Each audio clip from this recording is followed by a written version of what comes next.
Hello guys, my name is Madhur and welcome to my channel. This is the 19th tutorial in the series of tutorials on Unix shell scripting. Now, in the last tutorial we learned to use variables in our shell scripts.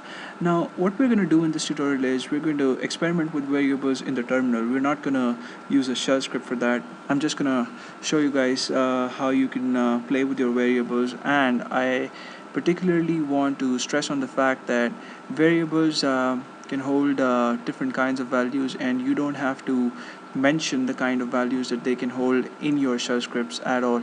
So what I mean by that is, if suppose I wish to create a variable called a, and if I want to assign it a value, say 25, which is a number, if I press the enter key and if I then use the echo statement and called my variable a with the dollar symbol and press enter, I see that my value gets printed.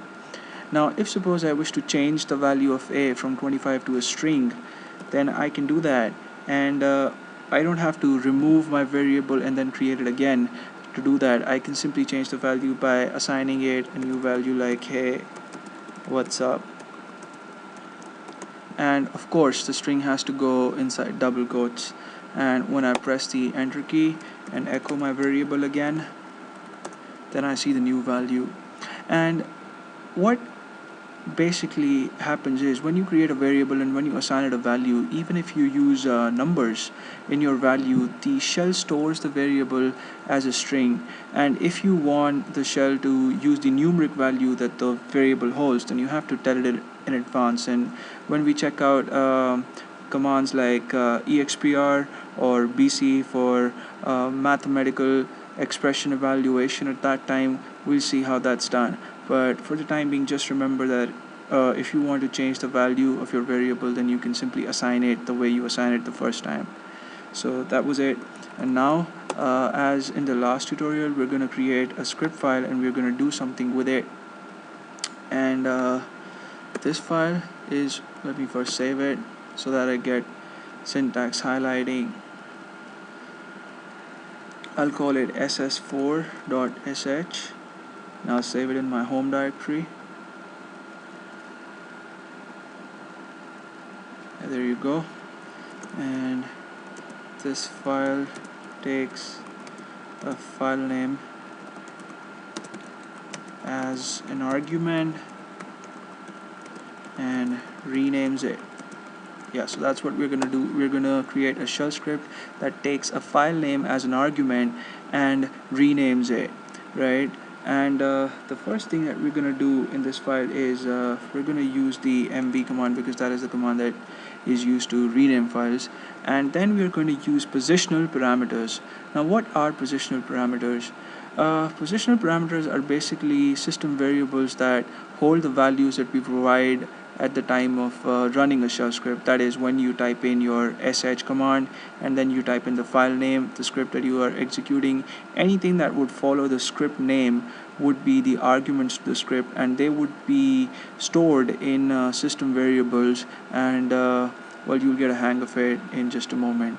I'll use $1 because $1 is the first positional parameter that is used, and it will basically hold the name of the file that we provide as an argument to our script.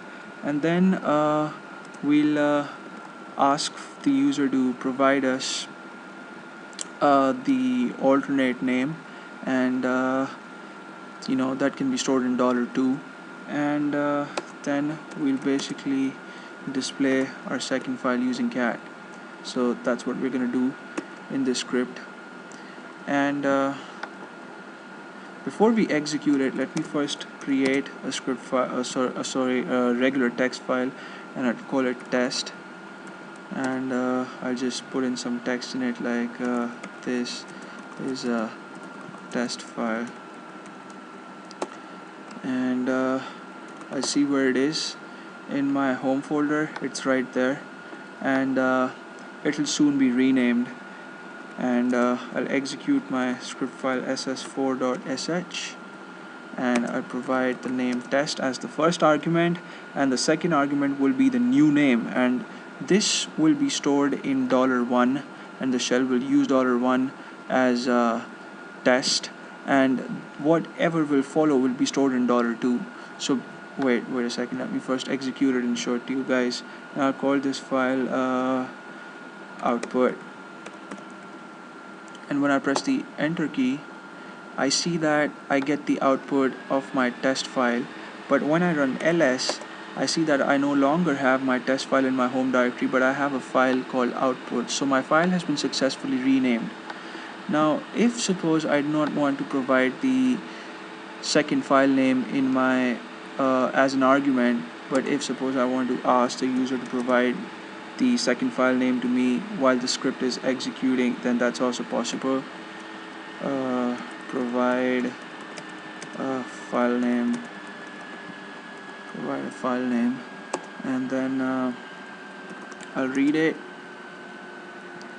read name, and then maybe I can do wait a second,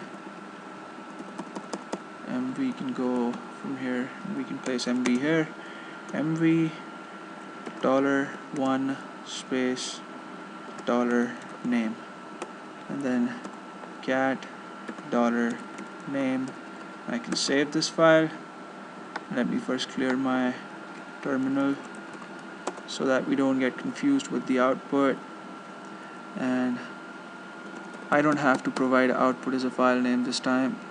But wait a second, we don't even have our file test, so I'm going to use output as an argument because I renamed test to output, and provide a file name. I'll call it random.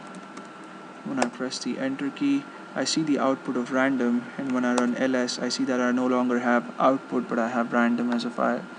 So there you go. I wasn't at my best at explaining the concept of positional parameters, but I'll make up for it, trust me on that. I'm running out of time in this tutorial, but in the next tutorial we're going to continue our discussion on positional parameters, and we'll probably prepare another shell script.